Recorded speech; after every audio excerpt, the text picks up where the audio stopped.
Hi friends, welcome back to our channel 7 sense Tamil. நாம் இந்த பதிவில் டிஎன்பிசி ஒரு இம்பார்ட்டன்ட் அனௌன்ஸ்மெண்ட் தான் பார்க்க போகிறோம். வீடியோக்குள்ளே போகிறது கூட மறக்காமல் நம்ம சேனலை சப்ஸ்கிரைப் பண்ணிக்கோங்க.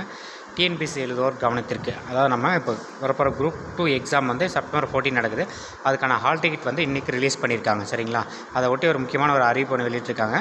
அது என்னென்னா, எக்ஸாம் எழுத போகிறவங்க எல்லாருமே கம்பல்சரி பிளாக் பென் எடுத்துகிட்டு போகணும். ஓகேங்களா? பிளாக் பென் எடுத்துகிட்டு போகணும், ஒரு ஐடி ப்ரூஃப் எடுத்துகிட்டு போகணும். இது ரொம்ப இம்பார்ட்டன்ட். அதுதான் இன்ஸ்ட்ரக்ஷன்லேயே இருக்குது. ஓகேங்களா? ஆல்ரெடி லாஸ்ட்டு குரூப் 4 எக்ஸாமில் நிறைய பேர் போன குரூப் 4ல் நிறைய பேர் பிளாக் பென் பதிலாக ப்ளூ பென் எடுத்துகிட்டு போயிட்டாங்க. இன்ஸ்ட்ரக்ஷன் சரியாக படிக்கல. ஓகேங்களா? ஹால் டிக்கெட்டில் இருக்கிற ஃபுல் இன்ஸ்ட்ரக்ஷனும் படிங்க. ஹால் டிக்கெட் வந்துருச்சு. இன்றைக்கி குரூப் 2A எக்ஸாமுக்கான ஹால் டிக்கெட் இன்றைக்கி ரிலீஸ் பண்ணிட்டாங்க. இன்ஸ்ட்ரக்ஷன் ஃபுல்லாக படிச்சுக்கோங்க. ஒரு ஐடி ப்ரூஃப் கம்பல்சரி எடுத்துகிட்டு போங்க. சரிங்களா? அது கொஞ்சம் இம்பார்ட்டன்ட். ஓகேங்களா? ஐடி ப்ரூஃப் எடுத்துக்கோங்க. பிளாக் பென் 1க்கு 2 எடுத்துக்கோங்க. இது எல்லாமே நமக்கு இம்பார்ட்டன்ட். எல்லாருமே நல்லா எக்ஸாம் எழுதுங்க. All the best. மறக்காமல் நம்ம சேனலை சப்ஸ்கிரைப் பண்ணிக்கோங்க. தேங்க்யூ.